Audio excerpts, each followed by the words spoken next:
Okay, good morning, everyone. For those who don't know me, my name is Courtney Bohannan. I'm the area director for OSHA, Jackson, Mississippi. This is my first time doing one of these, so you'll have to bear with me. I can't see anybody, so I don't know how the reactions are going. But if everything's going okay, I'll just keep moving along. There have been a lot of changes with OSHA this past year, starting with a new assistant area director, Mr. Patrick McCarty. He started with us back in August, I believe. So for the first time in a couple years, I now have two assistant area directors, the other one being Joshua Turner, and we have a full management team here in the Jackson area office. I also have a new compliance assistant specialist. We've been without one here in Jackson for about 5 years now. And the new compliance assistant specialist will be Christian Arroyo Torres. He is my full-time compliance assistant specialist. He does nothing but compliance assistance.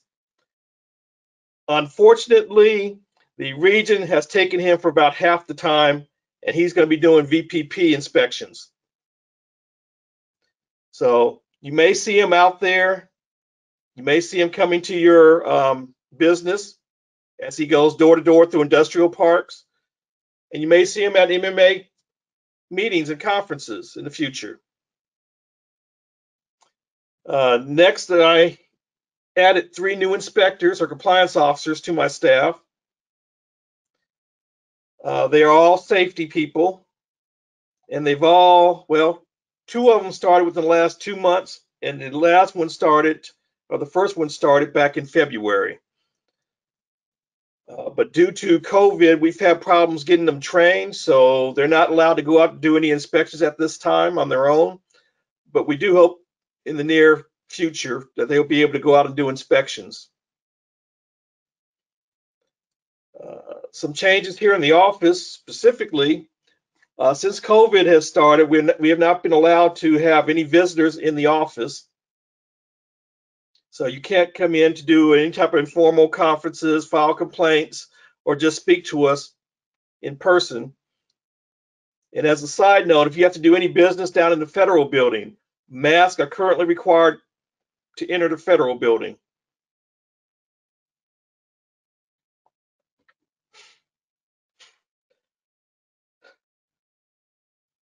Since I spoke to you last year, penalties have increased. Other than serious violations now have a maximum penalty of $13,000, $13,494. Repeat and willful violations have a maximum penalty of $134,937. These penalties will be adjusted for inflation annually, no later than January 15th. And just looking at the inflation rate earlier today, they are expected to go up. In Mississippi, we've been relatively lucky. We've been spared 3 hurricanes in the past several months.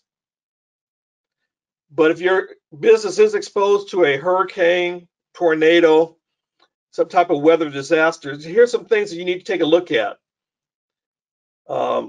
First, you need to do, once everything has passed, you need to go back and evaluate your work area for hazards. See how much damage was done to your business. Assess the stability of the structures and walking surfaces. Ensure fall protection is provided anytime anyone's going to be working on elevated surfaces. Always assume that all power lines are live. And if you're not trained to handle power lines, you need to leave them alone. Stay clear of them. Make sure your portable generators are all being used outside.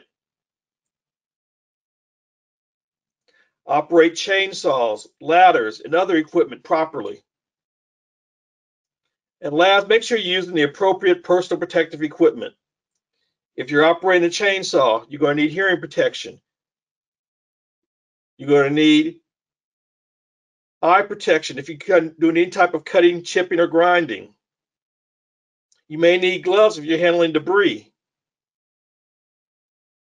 You may need some types of foot protection, steel-toed. You may need some rubber boots to protect you from water. All this information is available on our website, OSHA.gov, under Hurricane.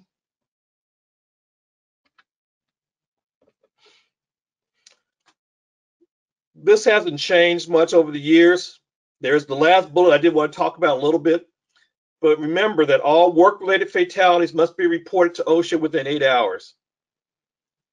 Only fatalities that occur within 30 days of the work-related incident must be reported.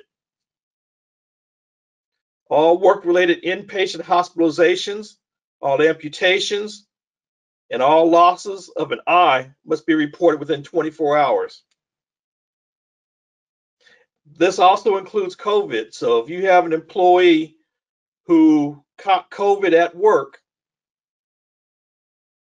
or you don't know where they caught it from, you need to report it to OSHA within 24 hours. Let me rephrase that. If you have an employee that is hospitalized for COVID and it's work-related, you must report that to OSHA within 24 hours. If the employee dies from COVID and it's work-related, you need to report that to OSHA within 8 hours.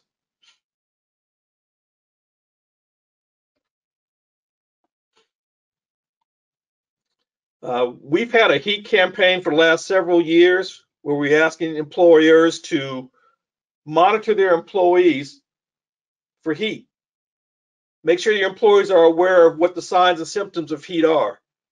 Make sure you're providing them with plenty of clean drinking water, shade, air conditioning, someplace where they can cool down. Every year we have a couple of people in the state of Mississippi who suffer heat illnesses. We just had one with the last couple of weeks as well. Additionally, every year we do have a heat campaign. It usually happens in the springtime or early summer. We have not set the dates yet for it for this coming year, but if you contact me or this office in the future, let's say late winter, we can let you know when the dates are.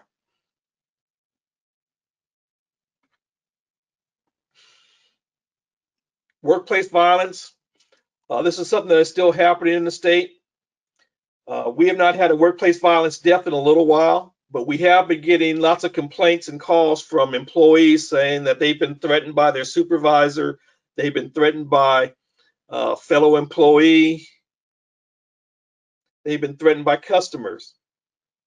So you want to make sure your company has a policy statement that addresses what employees need to do for workplace violence. Have you done a hazard assessment? Is your business open late at night where employees are handling money and are exposed to the public? Do you need security at these facilities? What type of controls have you put in place to prevent someone from getting injured from workplace violence? Do your employees know what to do if someone threatens them? What to do in the case of a robbery? How do you report the incident to management?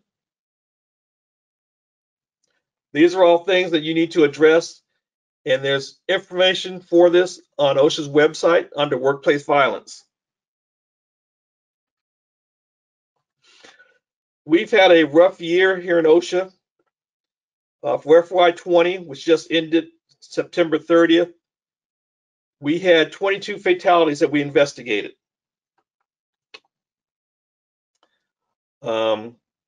14 of those were caused by what we call crushed or struck by incidences. We had an employee that was killed when a large chipper catastrophically failed. During that failure, a piece of the chipper came out and struck the employee in the head, if I remember right.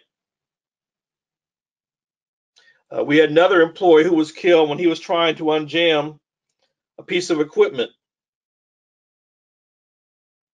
The employee didn't lock out the equipment, and while he was trying to unjam it, another employee activated it, and he was pinned and later died of his injuries. We had an employee died when he was installing a sector gate on a communication tower. While he was working approximately 330 feet up in the air, the gin pole failed, and it swung down and struck the employee, killing the employee.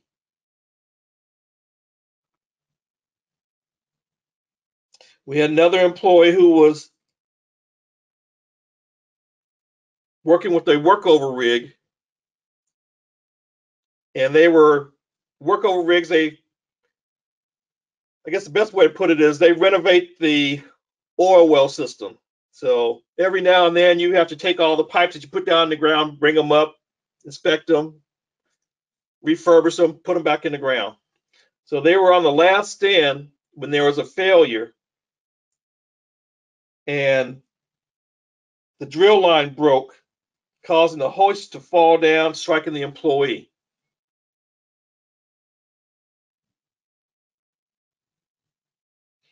We had an employee who was catching chickens who was run over by a forklift. The employee was working in a low lit area, did not have enough high visibility clothing on. Forklift operator never saw him.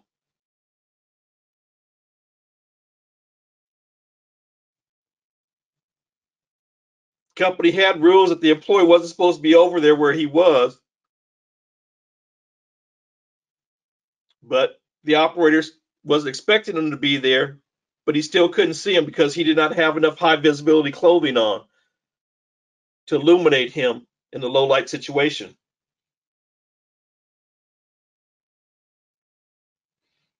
We had another forklift accident where an employee came out of a break room early in the morning, low light situation, it's raining, and the forklift operator didn't see the employee. As she came out the break room and was walking to her work location, forklift operator ran over her. So that's two forklift fatalities so far. There's going to be one more coming up. We had a trench cave in. Two employees working down in a excavation, a trench, without any type of cave-in protection. Walls caved in. Both employees were killed.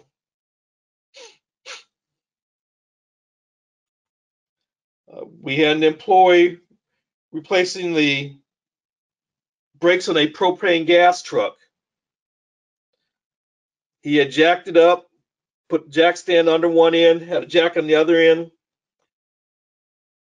When something happened and the jack stand slipped and the weight of the truck came down onto the employee, crushing him. We had a truck driver at a garbage landfill who got out of his vehicle to assist another driver at the rear of the truck. The driver didn't realize that the employee was back there. Nobody realized he was back there. He was trying to unjam the back of the truck when the gate opened and he was buried in the garbage. He died from his injuries. We had an employee who was placing motors into an oven. When the oven filled with natural gas and exploded. Another lockout situation. We had an employee repairing a forklift pulley, and the technician was working between the mast and the safety cage when the technician activated the tilt lever, crushing himself.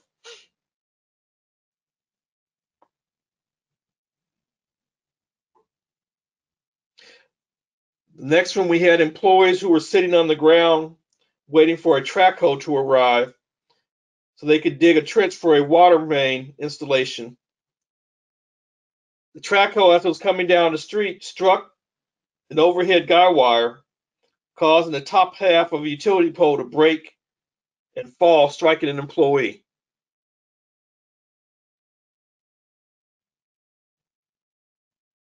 Next, we had the employee who had arrived on the job site to refill propane cylinders for forklifts. The employee began to fill a cylinder when the bottom of the cylinder ruptured, causing the cylinder to shoot up, striking the employee in the head. And the last of the struck by ones, we had an employee attempting to unclog, actually two employees attempting to unclog a hydrolyzer without performing lockout tagout. And they were severely burned by steam when they opened up a valve.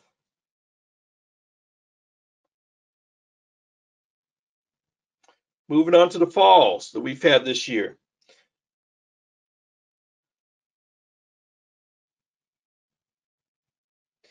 We had an employee fall approximately 30 feet to the ground from a furnace. No fall protection. We had an employee working on a water tower.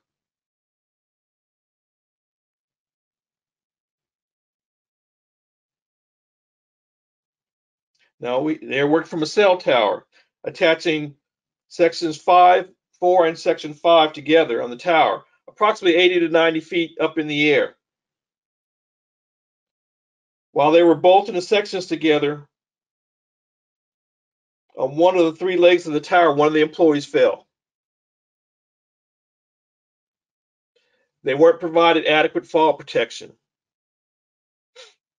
They had harnesses on, they had lanyards, but they weren't using the lanyards adequately.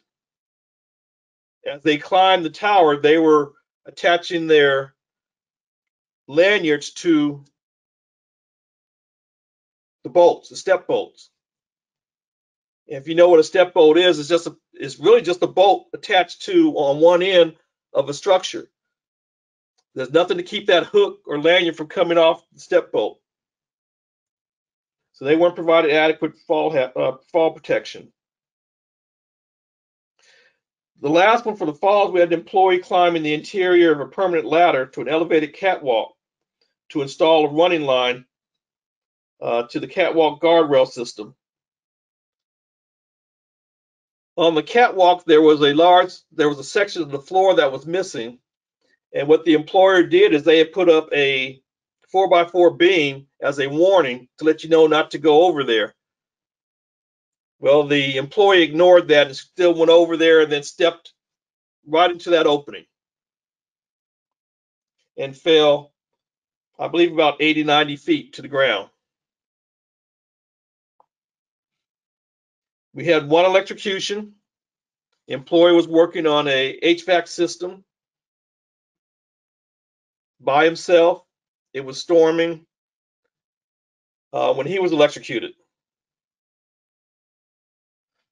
And then the last, we've had 4 cases of where employees have died from COVID that we've investigated so far. These were all in the medical field.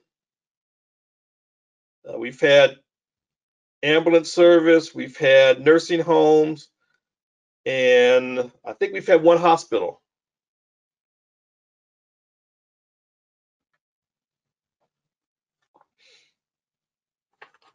Everybody usually wants to know what type of violations we're seeing here in Mississippi. So this is the top 10 violations last year in the state of Mississippi.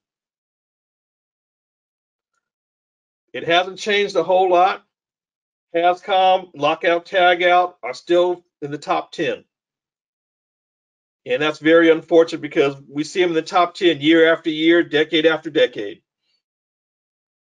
So the very first violation, 1910-1200 H1, that's for not training and providing information for your employees on the hazard communication standard. 147C4I, not having specific written procedures for lockout tagout. 1904.39A2 is failure to report a fatality or hospitalization amputation.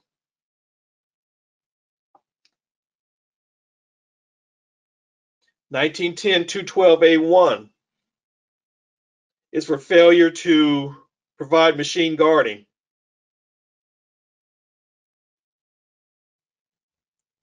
1910-1200E1 is lack of a written hazard communication program. Excuse me, I'm gonna need something to drink real quick.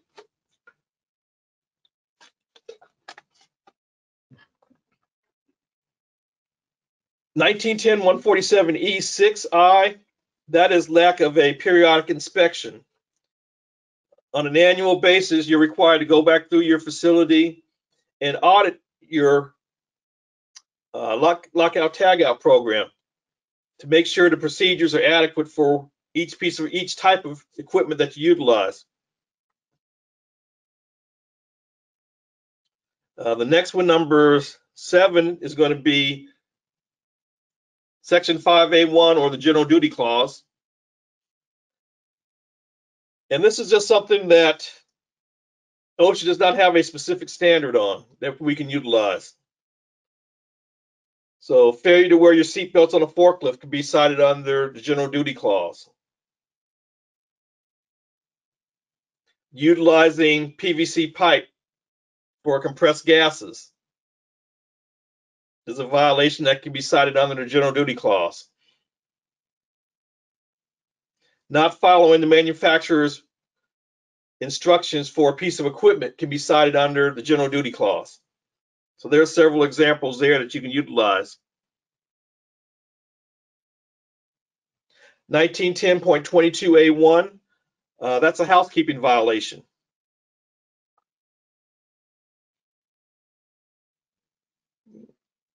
Your place of employment is too dirty. A lot of times we'll cite this for things like mold. That can be a housekeeping issue. Sometimes we may do it for combustible dust.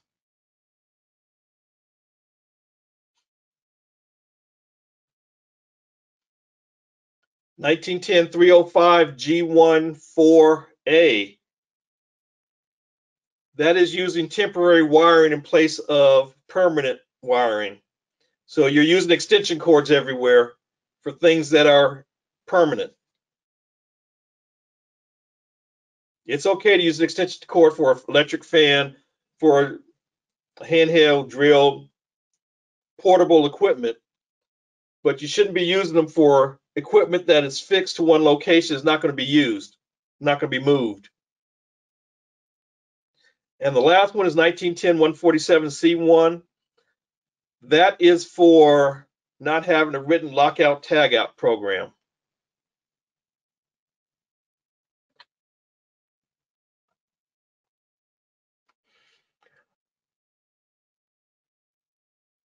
Due to COVID, we've had a number of changes here. Our phone system has been screwed up. The 601-965-4606 number, that is our main number. That will get you to my admin staff. If you leave your name and number, they will send me a message and I can contact you. Or you can email me directly at bohannan.courtney@dol.gov. I went through things kind of quickly. One of the other things I wanted to point out is that, let me see if I can do this real quick.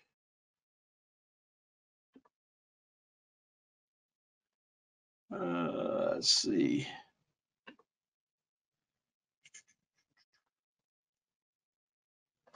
That's not it. We have a web page that has a lot of good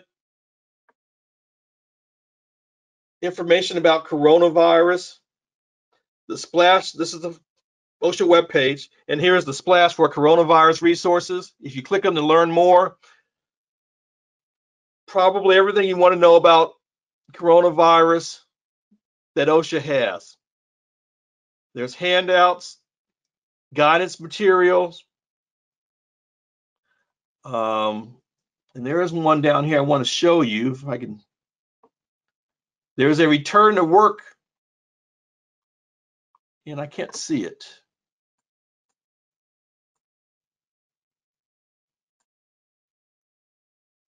Shoot.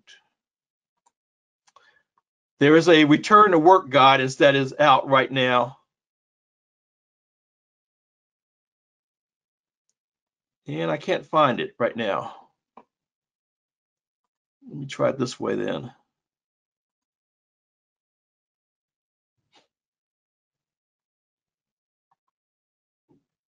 Here it is.